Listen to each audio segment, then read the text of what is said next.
Welcome everybody, Rob Provencher here from No BS Photo Success. I posted this image, or more specifically this image, on Facebook in my Costa Rica folder where I posted images from my recent trip there. And Chad Belliquette asked, can you talk a little bit about what lens you used and techniques used in post-production? So, no problem. I'm doing that right now. I'll explain to you everything, but I also want to explain to you a bit of the background behind the image. It's more or less just a grab shot. Here's the original, and this was taken last week in Costa Rica while I was down there with my wife for a week. Now what I did was I had my D700 with me, and I brought my 14-24, which is a wonderful lens for shooting interiors, and I also brought a 50mm, which is what I shot this image with. A 50mm 1.4, which is an older lens that I have, but it's a good, small, light, easy to travel and pack, all-around purpose lens. It's not a lens I use a lot since I have the 24-70 and the 70-200 and the 14-24, all the newer lenses. But the 50mm I use occasionally, and I like it for travel because it's light. When I'm in a foreign country, I'm always a little paranoid. I don't want to bring too much gear. But in this case, I wanted to bring the 14-24 with the D700, more specifically so I could capture images of our condo down there. And here's a picture of it right here. We had just finished decorating the inside, so I had to update some of the images. There's a picture of the condo, very, very close to where I shot this. This here in the background is actually over in this area. Now I shot it later in the day, so there wasn't as much sun here, but it doesn't matter. I was shot it in open shade right in this area here. Actually, it was right around here where we were standing when I shot that image. There's some of the interiors of our condo. I had to update some of these images because you can tell the walls weren't painted yet. Anyways, that was the kind of the background. And if you're interested, by the way, go to Costa Rica-rental.com if you want to see our little condo. But this lady here is a local lady. She's our property manager. When you have a condo, you have to pretty much get somebody to help you out on a monthly basis. And her husband actually works in the condo area, in the condo development. And she is a property manager. She manages several condos, and not just in our complex. But anyways, her and her husband were there, and she was there doing some condo business, and she brought her little baby. She just had a baby. So I just grabbed, I happen to have my camera case nearby, so I grabbed my D700, threw on the 1.4 50mm, and grabbed a few shots. I think I brought these up to about 800. Let me actually just check it out. I'll tell you in a second. No, ISO 200. 1/125th of a second. I thought I was at 1.4, but for some reason I was at 2.2, so nearly wide open. So that was my setting. D700, 50mm. All right. So there you go. And I wanted the opportunity to photograph her because I'm also I want to do something nice for her because she helps us out a lot. But I also was partially curious in the back of my mind to the local community insofar as there potentially is there a market for portrait photography, and so I started asking her a little bit about that, and this might start making inroads for me. So that's partly what I'm doing in the back of my head. I'm doing a bit of market research because my wife and I plan on spending more time down there, and it'd be nice to potentially build up a small business or whatever. And I'm also curious as to the expat community, which there's a large contingency of down there. And they potentially might be a potential market for portrait photography. So partly market research, partly want to do something nice for her, partly when I see a baby I just can't not photograph them. So her husband happened to be nearby, and I did get some shots of the three of them as well. Now I did shoot nearly wide open, that 2.2 as I mentioned earlier, so the depth of field is extremely shallow, which made it a bit challenging to shoot. She's probably a little more softer than I would have liked, but the focus in this case is going to be on the baby.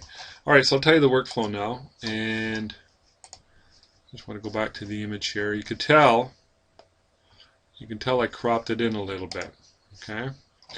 So the first thing though, what I'm going to do is I just want to show you. Okay, I'm going to size this down. Actually, I did size it down.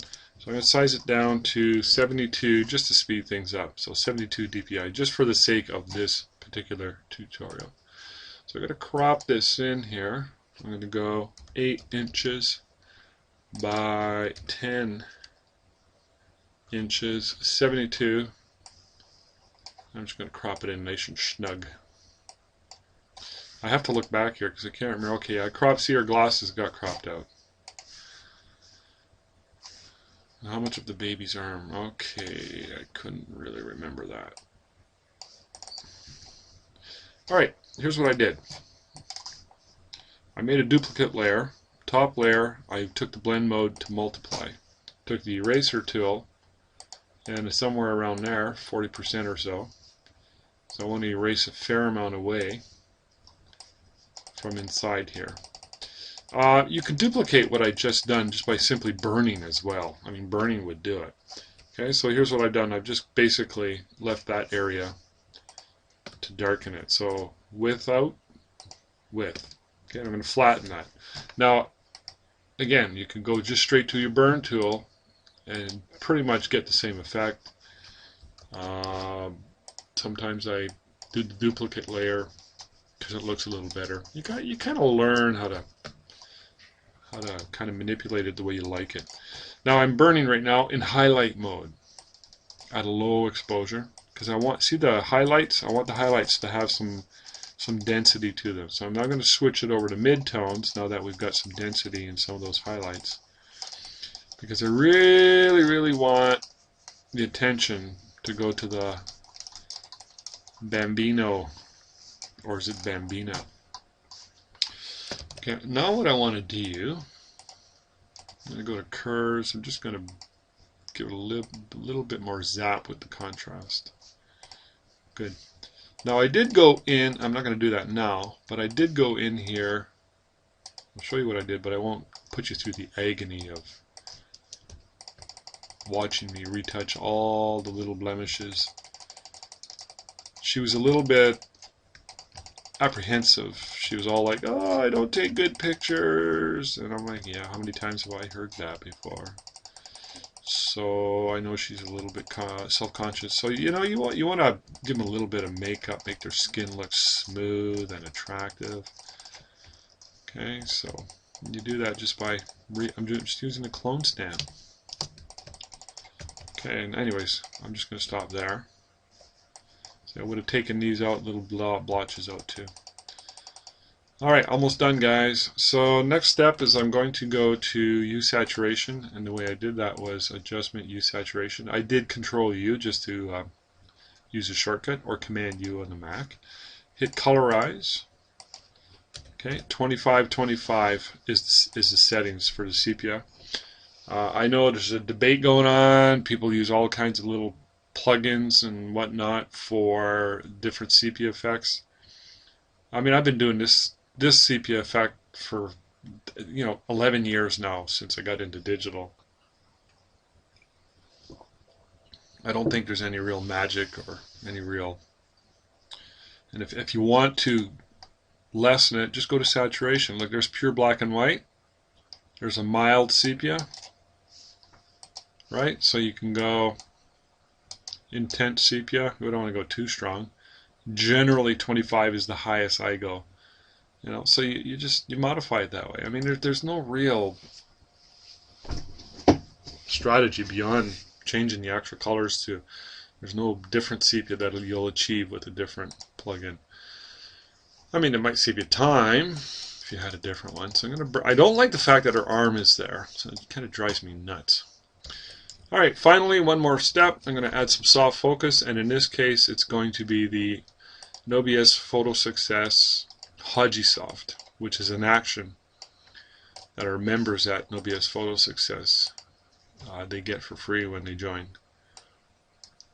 And it's a softening action. Okay, very important. We want the image to have a softness to it. I want it to look painterly. Okay. So there you go, and that's it. Now, you can easily crop that in even more. You can do something like that. Sorry. You can go like that and crop it in even more. And if you wanted to, you can go to noise, add noise, Gaussian monochromatic, and really give it a painterly look like that. And if that's too much, go to Shift Control F, and we can play with the amount of soft noise that I just added. Okay, so that was it, man. That was how I workflowed that, and it literally under 45 seconds was what it took me to prep that image and to get it ready and throw it onto Facebook. There's no noise on this version, but you can tell that that's an option that you can, if you wanted to add a little more of a, kind of a little more of a effect to it. So anyways, I'm done. And by the way, this tutorial is very similar to the tutorials that we have at our website, No BS Photo Success. And there's tons more videos there, and webinars, and audio recordings, and manuals after manual, tons of resources. So, if you're interested in checking out No BS Photo Success and becoming a member, it's like $19.97 a month, and you get literally thousands of dollars return value. I mean, it's peanuts. It's like a cup of coffee a day or less. So you might want to check that out. So anyways, just wanted to share that with you and see how simple the workflow is and getting this kind of stuff done. Easy, fast, no problemo. Muchas gracias. Hasta luego.